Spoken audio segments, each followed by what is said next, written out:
Ani lidodi vidodi li. I am my beloved's, and my beloved is mine.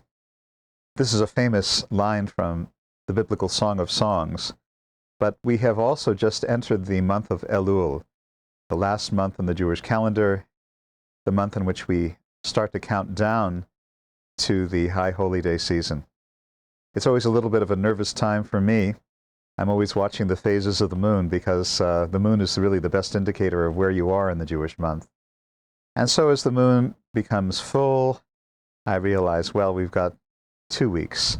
And as the moon starts to wane, then I realize, oh, we've got about 10 days or a week or maybe just a few days left before High Holy Days. So for me, it's a bit of a nervous time. Maybe it should be for others too, because it's kind of a significant event in life, a milestone every year. And we have the opportunity to examine exactly who we are in our lives, to be as objective about that as possible. And going back to that quote from the Song of Songs, I am my beloved's and my beloved is mine, the rabbis looked at the month of Elul and they noticed Aleph, Lamed, Vav, Lamed are the letters with which the words Ani lidodi vidodi li begin. And so they concluded that Elul is the time to look at our relationships to God, to self, to others, to things that we may own, and also to things that may own us.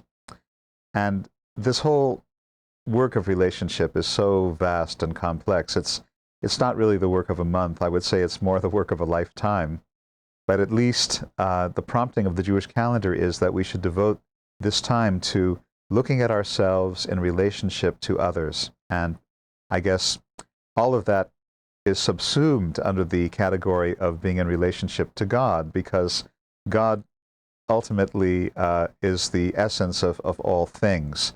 And so anything, any person, any situation that we have a relationship to, troubled or not troubled as it may be, is ultimately a reflection of our relationship to God.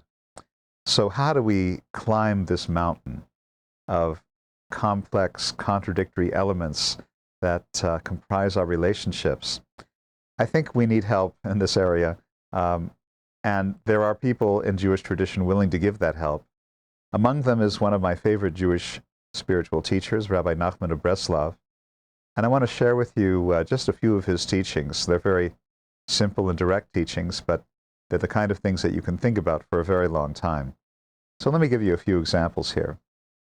Rabbi Nachman says, all the troubles of a person proceed from themselves, for the light of God continually pours over them, but people, through their all too physical lives, make themselves a shadow, so the light of God cannot reach them. He also says, people are afraid of things that cannot harm them, and they know it. And they crave things that cannot help them, and they know it. But in truth, the one thing people are afraid of is within themselves, and the one thing they crave is within themselves. He also says, victory cannot tolerate truth. And if one displays a true thing before your eyes, you reject it for the sake of victory. One who wants truth drives away the spirit of victory, for only then are they ready to behold the truth. And I want to share one more with you. This is an important one, actually.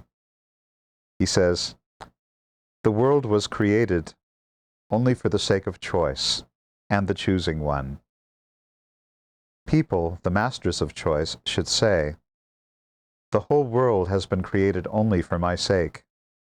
Therefore, shall people take care at every time and place to redeem the world and fill its want. I want to share just one more with you. This is, I think, an encouraging one. He says, there is no obstacle that one cannot overcome, for the obstacle is only there for the sake of willing. But in reality, there are no obstacles, save in the Spirit. So these are encouraging words from someone who had his obstacles in his life, certainly, who overcame them successfully. And it's something that we too can do in our lives. The obstacles, according to Rabbi Nachman, are sent to us in intelligent sequential order to challenge us by degrees to overcome them, and by overcoming them, to make progress in life. So we shouldn't bemoan our obstacles, we shouldn't resent them, we shouldn't hate them. His attitude is we should be grateful for them, because they are the next horizon that we need to travel to in order to get to where we really need to go in our lives.